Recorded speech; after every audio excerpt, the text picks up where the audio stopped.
ಪರಿಶುದ್ಧ ನಾಮಕ್ಕೆ ಸ್ತೋತ್ರವಾಗಲಿ.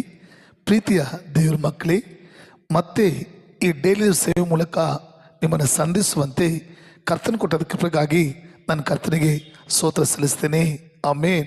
ಈ ದೇವರ ವಾಕ್ಯವನ್ನು ಕೇಳುವಂಥ ಪ್ರತಿಯೊಂದು ದೇವರ ಮಕ್ಕಳನ್ನು ಹೃದಯ ಅಂತರಾತ್ಮದಿಂದ ನಿಮ್ಮನ್ನು, ನಿಮ್ಮ ಕುಟುಂಬಗಳನ್ನು ಶುಭ ಕೊಡುತ್ತೇನೆ. ಕರ್ತಂದಾನೇ ನಿಮ್ಮನ್ನು ಆಶೀರ್ವದಿಸಲಿ. ಸರಿಪದ ಮಕ್ಕಳೇ, ಇವತ್ತು ನಿಮಗೋಸ್ಕರ ಪ್ರಾರ್ಥಿಸೋದು ಮುಂಚೆ ಆಮೇನ್ ದೇವರ ವಾಕ್ಯದಿಂದ ಒಂದು ವಾಕ್ಯವನ್ನು ಓದಿ ನಿಮಗೋಸ್ಕರ, ನಿಮ್ಮ ಬಿಡುಗಡೆಗೋಸ್ಕರ, ನಿಮ್ಮ ಆಶೀರ್ವಾದಗೋಸ್ಕರ ಪ್ರಾರ್ಥಿಸಲು ನಾನು ಕರ್ತನಲ್ಲಿ ಆಶೀರ್ವನಾಗಿದ್ದೇನೆ. ಕೀರ್ತನೆಗಳು 115:12 ವಾಕ್ಯ, ಸ್ಲ್ಯಾಮ್ಸ್ 115:12.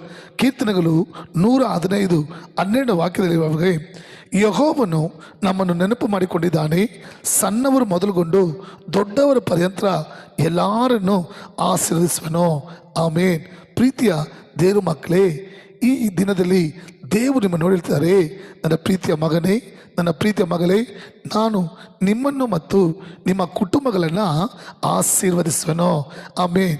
ಕಾರಣ ಏನಪ್ಪ ಅಂದರೆ, ದೇವರು ನಮ್ಮನ್ನು, ನಮ್ಮ ಕುಟುಂಬಗಳನ್ನು ನೆನಪು ಮಾಡಿಕೊಂಡಿದ್ದಾರೆ. ಒಂದು ವೇಳೆ ಪ್ರೀತಿಯ ಸಹೋದರ, ಪ್ರೀತಿಯ ಸಹೋದರಿ, ಈ ವಾಕ್ಯವನ್ನು ಕೇಳಿದ್ರೆ ನೀವು ನಿಮ್ಮ ಕುಟುಂಬದಲ್ಲಿ ಅನೇಕ ಕಷ್ಟ, ವೇದನೆ, ಅನೇಕ ಅವಮಾನ ಸಂಧಿಸ್ತಾ ಇದ್ದೀರಾ. ನನ್ನ ಕುಟುಂಬ ಜೀವನದಲ್ಲಿ ಸಮಾಧಾನ ಇಲ್ಲ, ಸಂತೋಷ ಇಲ್ಲ, ನೆಮ್ಮದಿ ಇಲ್ಲ, ಆಶೀರ್ವಾದ ಇಲ್ಲ.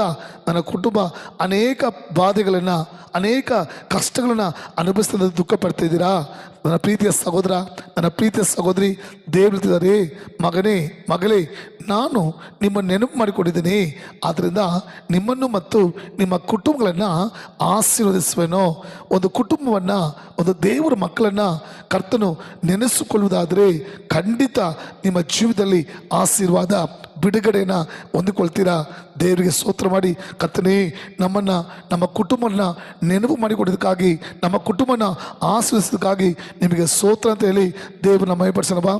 ಪ್ರೀತಿಯ ಪರಲೋಕ ತಂದೆಯೇ, ನಮ್ಮ ಕರ್ತನಾದ ಯೇಸುವೇ, ಇದೋ ಸ್ವಾಮಿ, ಈ ಡೈಲಿ ಸೋಯೋದ ಮೂಲಕ ಯಾರೆಲ್ಲ ಸ್ವಾಮಿ ನಮ್ಮನ್ನು ಕರ್ತನ ನೆನಪು ಮಾಡಿಕೊಂಡಿದ್ದಾನೆ, ನಮ್ಮನ್ನು, ನಮ್ಮ ಕುಟುಂಬ ಆಶೀರ್ವದಿಸ್ತಾರೆ ಎಂಬುದಾಗಿ ನಂಬ್ತಿದ್ದಾರೋ, ನಿಮ್ಮ ವಾಕ್ಯದ ಪ್ರಕಾರ ಸ್ವಾಮಿ ಅಪ್ಪ, ಒಂದೊಂದು ಕುಟುಂಬವನ್ನೇ ಸಪ್ಪ ನೀನು ನೆನಪು ಮಾಡಿಕೊಂಡು, ಒಂದೊಂದು ದೇವರ ಮಕ್ಕಳನ್ನ ನೀನು ನೆನಪು ಮಾಡಿಕೊಂಡು ಕರ್ತನ ಒಬ್ಬೊಬ್ಬರನ್ನ, ಒಂದೊಂದು ಕುಟುಂಬನ ನೀನು ಆಶೀರ್ವದಿಸು ರಾಜ. ಅವರ ಕುಟುಂಬದಲ್ಲಿರುವಂಥ ವೇದನೆ, ಕಣ್ಣೀರು, ದುಃಖ, ಕಷ್ಟಗಳು ಅಪ್ಪ ಎಲ್ಲ ನೀಗಲ್ಪಟ್ಟು ಕರ್ತನೆ ನೀನು ನೆನಪು ಮಾಡಿಕೊಂಡಿದ್ದೀಯಪ್ಪ, ಅವರನ್ನ ಆಶೀರ್ವದಿಸು ರಾಜ. ಆ ರೀತಿ ಮಾಡಿದಕ್ಕೆ ಸ್ತೋತ್ರ ನಮ್ಮ ಜೀವನ ತಂದೆ. ಆಮೇನ್. God bless you.